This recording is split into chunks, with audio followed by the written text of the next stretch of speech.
You may have heard the name Roswell. You may have read somewhere about UFOs, about blurred photographs, and about secret conferences the government has never acknowledged.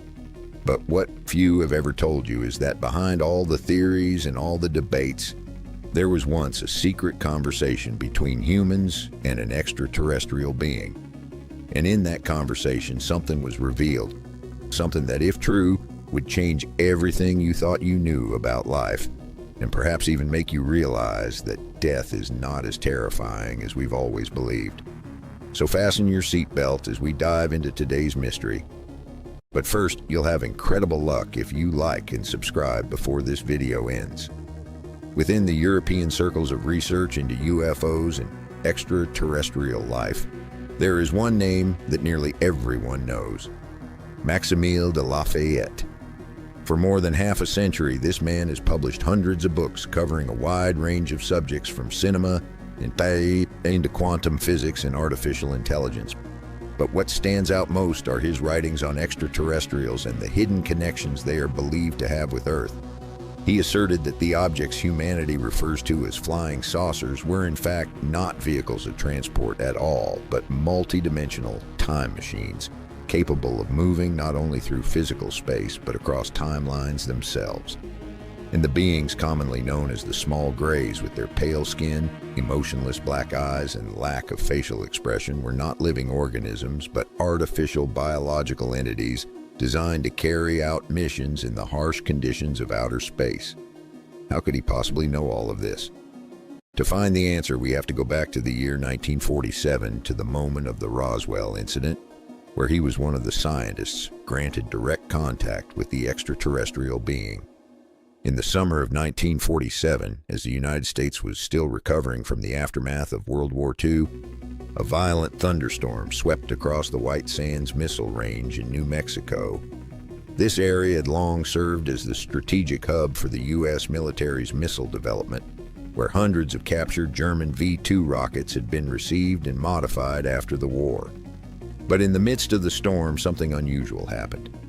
At 9:00 p.m. on July 4th, a radar operator at White Sands Base recorded a bright object moving at an abnormally high speed. Just minutes later, a similar signal was detected at Roswell Airfield, a site that would later become the center of one of the most controversial incidents of the century. Given the rising tensions between the United States and the Soviet Union at the time, any anomaly in the skies was treated as a potential threat. A rapid response team was immediately deployed. F-80 Shooting Star jets were launched, heading toward the unknown coordinates to intercept the unidentified flying object. But what happened next left even the most experienced pilots questioning their own senses. According to reports, the object disappeared, only to reappear moments later, this time dozens of kilometers away. It made no sound, left no vapor trail, and seemed to defy every known law of physics. The F-80's maximum speed was 933 km/h. Yet the pilots confirmed that the object they were chasing far surpassed anything human technology was capable of at that time. A few days later, in the early morning of July 7th, a rancher named M. Brazel, living on the outskirts of Roswell, discovered a scattering of strange debris across his grazing land. He described the material as incredibly thin, almost weightless, and yet impossible to cut or burn. News of the wreckage quickly reached Roswell Airfield. On July 8th, the military issued a stunning press release.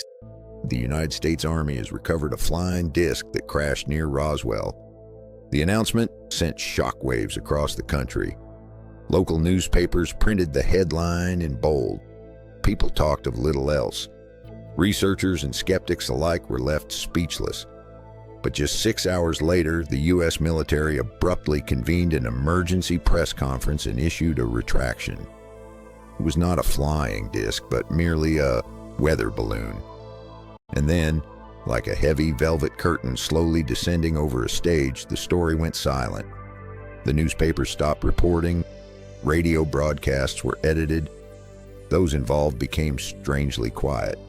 Yet there were some who would not so easily accept that silence. In 1978, a physicist and aerospace expert named Robert Wood quietly began reopening the Roswell case. Robert was no stranger to the world of defense technology. He had worked for Douglas Aircraft and later McDonnell Douglas, one of America's largest military contractors, known for developing legendary fighter jets like the F-15 Eagle. What few people knew, however, was that in 1968, this very company had secretly funded a $500,000 research project focused on unexplained aerial phenomena, with the Roswell incident at the heart of it. And the man chosen to lead the investigation was none other than Robert Wood. But Robert knew he couldn't pursue the investigation alone. He brought on a young and passionate physicist to join him, Stanton Terry Frere Edmund. And it was Stanton Frere Edmund who would later dedicate his entire life to uncovering the truth behind Roswell. In June of 1978, during a small conference in the suburbs, Frere Edmund met Major Jesse Marcel, a former intelligence officer with the United States Air Force, and the very first person to reach the crash site of the unknown object in Roswell in 1947. Jesse Marcel stated plainly, "What I recovered from the site could not have been a weather balloon. It was something that had never existed on Earth. To this day, I still don't know what it was." Alongside Marcel, another witness emerged, Colonel Thomas Dubose, who had been present at the now infamous press conference decades earlier. He admitted that the photo showing the so-called weather balloon had been staged. It was an order from above, and he had simply followed instructions. The deeper Stanton Friedman dug, the more pieces of the puzzle began to surface. He uncovered testimonies from numerous individuals who had lived in Roswell at the time of the incident. One of them was Glenn Dennis, who had worked at the local funeral home. He recalled that on July 8, 1947, the military had called requesting 3 small metal coffins. When he delivered them to the base, he saw military vehicles surrounding the area, and there was a palpable sense of secrecy in the air. A nurse he knew later confided in him that she had been assigned to assist in the examination of bodies that were not human. These beings emitted a strange odor, had thin, hairless skin, and glossy black eyes unlike anything she'd ever seen on Earth. Frere Edmund didn't stop at collecting witness accounts. He began mapping out locations, timelines, and the possible flight path of the object, cross-referenced all of it with declassified military documents released years later. And what he discovered gave even him chills. The object had not crashed in a single location. It may have broken apart mid-air, with a second impact site located just a few kilometers from where the initial debris had been found. When the U.S. military reached the crash site at Roswell, they did not find. They recovered 2 lifeless bodies, one being with severe injuries and one NT that had survived. The surviving being was described as small in stature with pale gray skin and deep, unblinking black eyes. It did not speak, barely moved, yet showed no signs of fear. And what astonished the military doctors the most was that this being had a detectable heartbeat, but it did not breathe, and it appeared to require no food or water to stay alive. An officer present at the Walker Air Force Base Hospital later recalled that they began to sense thoughts coming from the entity, vague words, images, and emotions surfacing in their minds without any sound being exchanged. At first, it was dismissed as stress-induced hallucinations following such a traumatic event. But when more and more personnel began reporting the same experience, the government convened a team of special experts. And so the first conversation between humans and an extraterrestrial being took place in early 1948. As the specialists attempted to communicate using sound conversion equipment, the being continued to transmit concepts far beyond the boundaries of human understanding. They were told, "We are not physical life forms. We do not breathe. We do not eat. We do not sleep. And we do not feel pain. We simply borrow a physical frame to appear in your world." One of the scientists at the time exclaimed, "If you're not a living being, then why can we see you?" The response came calmly. "You are machines as well. You exist through bone, muscle, blood, nerves, and bioelectricity. You eat, inhale, and excrete. We exist through cosmic energy. Your body is only a biological shell. Your soul is no different from ours." It is difficult to imagine seasoned scientists sitting silently in front of a small, fragile-looking being, only to be confronted with a truth they had never dared consider, that humankind might merely be a primitive version of a more advanced form of existence. And when asked whether it felt sadness over the loss of its own kind in the crash, the being replied only, "Death is a concept that does not exist." No one in that room remained emotionally intact. They were no longer simply standing before a different species. They were facing the greatest question humanity has ever asked. What are we? And if there is something beyond death, then where is it that we are truly headed?